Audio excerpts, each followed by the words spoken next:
Hello and welcome to Life and Whiskey.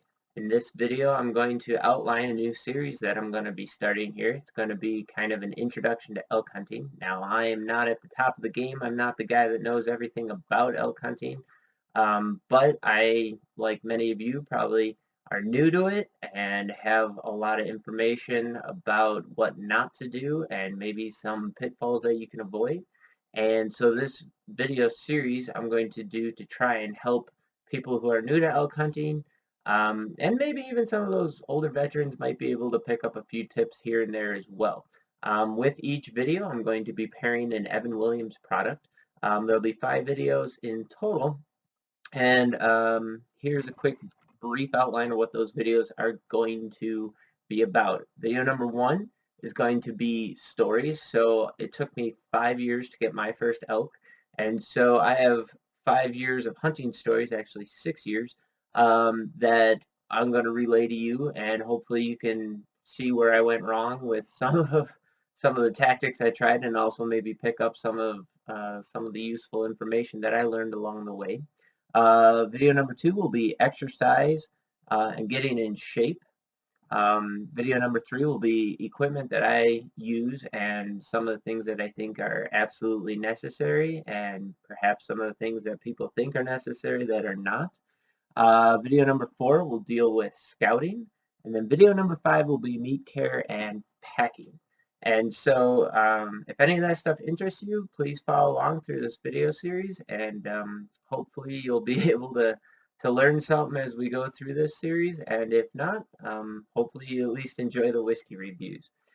So in this first intro video, I'm actually going to be looking at Monkey Shoulder. It is a blended Scotch product, and I think you guys will really like it. I'm going to quickly pour a glass of this here. There we go. Now I'm going to go through, do the whiskey review, and then after I do the whiskey review, I'll talk just a little bit more about some of the intros into the elk hunting world, and what I think about all that stuff. So here's the intro to Monkey Shoulder. It's a Scotch, so it's made in Scotland. It's imported by William Grant and Sons. It's a 43% ABV, alcohol by volume whiskey. It's a blended malt, which means that it is a blend of 3 single malt products, and it is 3 spade-side distilleries, and those distilleries, the whiskey that they get from those distilleries are brought together for 3 to 6 months in a marrying cask, so everything's dumped into a single cask and then blended together. And it produces a pretty darn good whiskey. So now I'm not personally a huge Scotch fan, but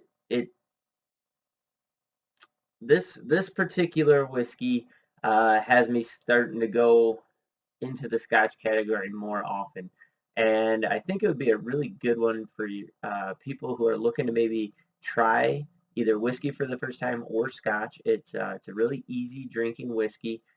Has a lot of the sweeter flavors to it. It's nice and smooth. It doesn't have a lot of bite and sharp notes in there. I really think it would be a good one for you. So let's get through the review here real quick.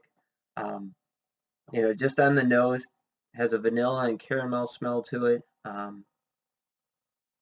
can get a little bit of oak, and there's a malt smell, and if you're not familiar with that, the more you get into single malt scotches or blended or any kind of malted product, you'll be able to pick that note out a little bit more, and you'll know what I'm saying when I describe that, when I say, hey, this has a malty smell to it. Now, to me, this is going to sound stupid, but one of the main smells I get is Scotch. So to me, almost every Scotch I've ever tried, when I smell it and when I taste it, there's a single note that is distinctly and characteristically Scotch for me. And this has it, along with some of the other Scotches I'll review. And I don't really know how to describe it other than Scotch. It's very distinct. I only find it in Scotch, and it is something that I can pick out almost every time. And then it kind of finishes with a sweet smell. So there's that Scotch, that oak, the light oak smell, and then a sweetness in there. Okay, going in for a taste.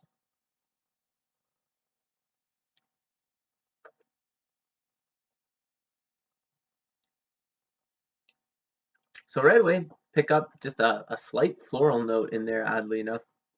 Then it's sweet, it has this butterscotchy flavor in there. And it's just kind of a velvety, smooth flavor, kind of even keeled. Nothing's really punchy or sticking out. It just kind of transitions nicely through all these different flavors. You pick up some of the oak on the finish. It has a very light and sweet finish. So from the middle, it goes light and sweet, and then towards the end, it goes into this oak. There's just no bite in there. There's no alcohol bite. It's just a good drinking whiskey.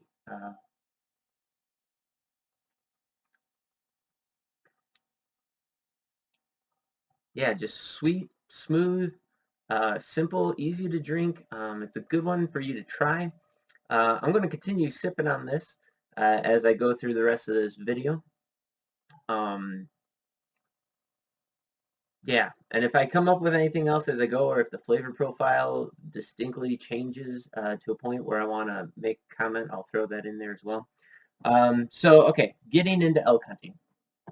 Okay, so if you're brand new to this and you're thinking about maybe going out for the very first time this fall, um, I want you to kind of, be excited about it, but kind of calm down a little bit. It's not, if you've never been out in the mountains or you've never been elk hunting, it's not as scary of an undertaking as maybe it might seem at first. Okay. But there are some decisions that you need to kind of start thinking about up front before you actually get out there and go hunting. So some of the first decisions you're going to need to do is, are you going to go on a guided hunt or an unguided hunt? Now that might largely depend, if you're like me, upon your pocketbook. So my pocketbook's really small, so I can't really afford a guided hunt. They typically start, you can do a drop camp, which might cost you $2,000 or $3,000 on top of the tag, which if you're a non-resident, most elk hunting states, your tag's going to cost you somewhere between $400 and $700 or $800. So it can get pretty expensive really quick. If you're going to go non-guided or on a DIY hunt, there's a large and very steep learning curve, and hopefully this video series will help knock some of that down for you and get you going, give you some ideas of where to start. And then you're going to want to also figure out whether you're going to go on public land or private lands. Now, I grew up in the Midwest, thinking that the elk hunt was going to be unobtainably expensive, and where are you going to hunt and all this stuff. Little did I know, there's tons, millions of acres of public land that is accessible to everybody to go elk hunting on, or any kind of hunting for that matter. And we'll highlight some of that kind of stuff in the scouting video. But for now, in this video, I just want you to be aware of the fact that there's plenty of opportunity on public land, that you don't have to pay any extra money to go and hunt. But you need to make that decision. I would say that if you went on a private land hunt, yes, it's going to be expensive. Typically, you're going to be guided, and it's also typically going to have higher success rates, but not necessarily. Oftentimes, people make the mistake of thinking that they can buy their way into an elk, which sometimes is true, but often the case is not true.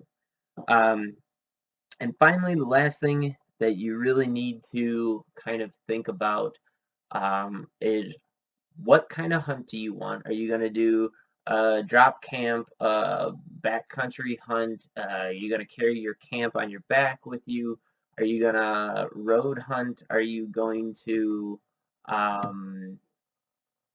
spot and stalk? Are you going to do rifle or archery or muzzle loader? Do you want to hunt in the snow? Do you want to hunt in warmer temperatures? Do you want to hunt the rut? or are you going to go post-rut?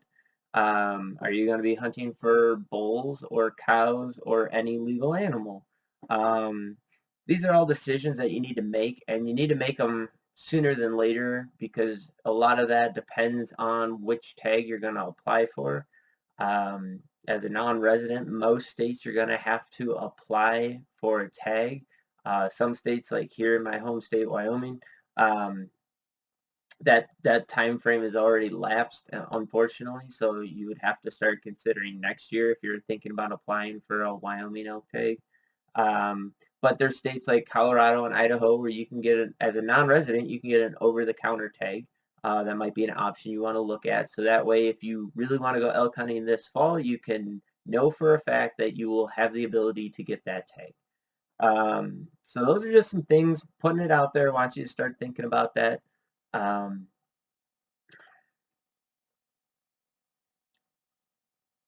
the butterscotch just gets bigger and bigger and bigger the longer I let it sit. So along with that, there's some other YouTube channels that I think you're going to want to check out. I'm going to refer to them from time to time, especially on like the e-scouting stuff and things like that. I'm going to refer to some other channels with some really good information. I'm not going to duplicate their stuff just because they probably did a much better job with it than I could. But let me just quickly list those off and some of the reasons why I like those channels. I'm going to put them in the description below, and I'm going to put them in every description of every video. So because I might refer to them from time to time, and I really think that they're worth looking at, so please refer to those. The first one is Allblanc TV. I don't even know who the guy is, but it's a little Asian guy. He does 5-minute videos of workouts, and if you can't do a workout in 5 minutes,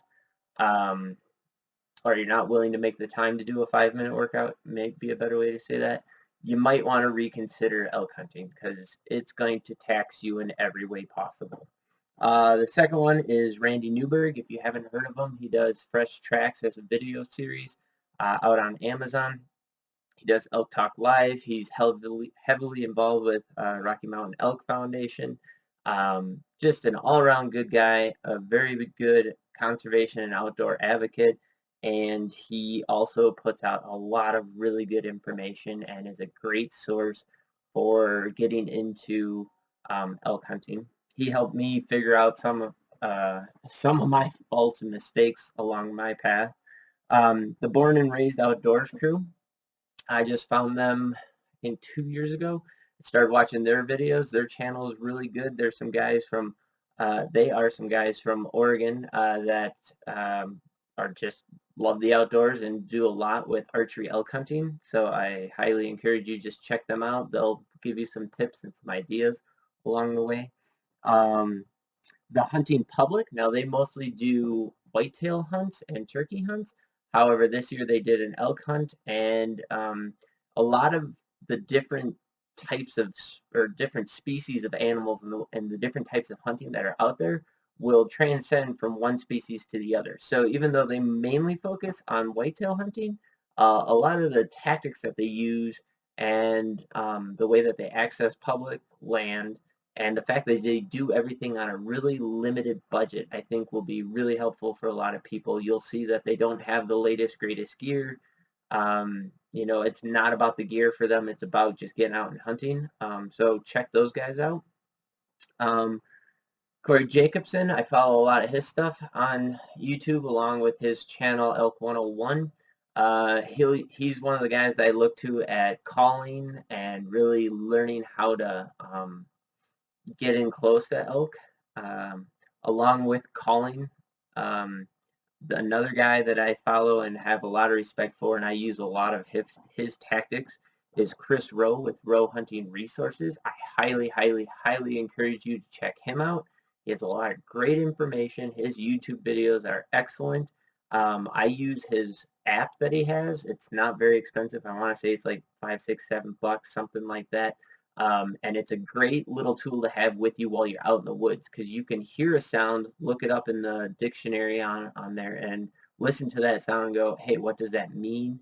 And what should I do in response to that sound, or vice versa. What kind of strategies do you want to put together, and what kind of calls do you want to make, and what are you trying to say? In conjunction with that, I also follow the ElkNut. It's another channel you want to look up. That he also has an app that you might want to consider. I have both apps on my phone. They're great to have with you in the field, because when you get in a situation you're not exactly sure what's going on, it's nice to have something that you can go back and reference. So be sure to check those out.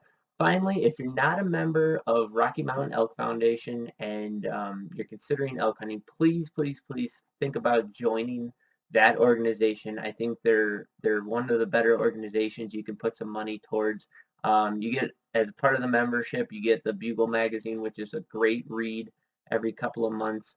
And the money really does go towards a lot of great work. So they help do a lot of conservation projects. They help get access to a lot of public lands, especially here in the West, but in all the states, really. And I think that that's something that you might want to consider putting some money towards, especially if you're going to start making elk hunting one of your passions. So with that, that'll be the end of this first video. And hopefully that kind of sets the stage for where things are going. If you haven't already, go out and try some monkey shoulder. It's a great introductory scotch. It's one of those bottles that I think is good for an easy sipper. If, maybe you do what I'm doing right now and you got the computer open and you just are kind of enjoying a nice little sip of it. But yeah, go out there and start exploring some of these whiskeys that I'm going to be mentioning in these videos. Till then, I hope you have a great day, and thanks for watching.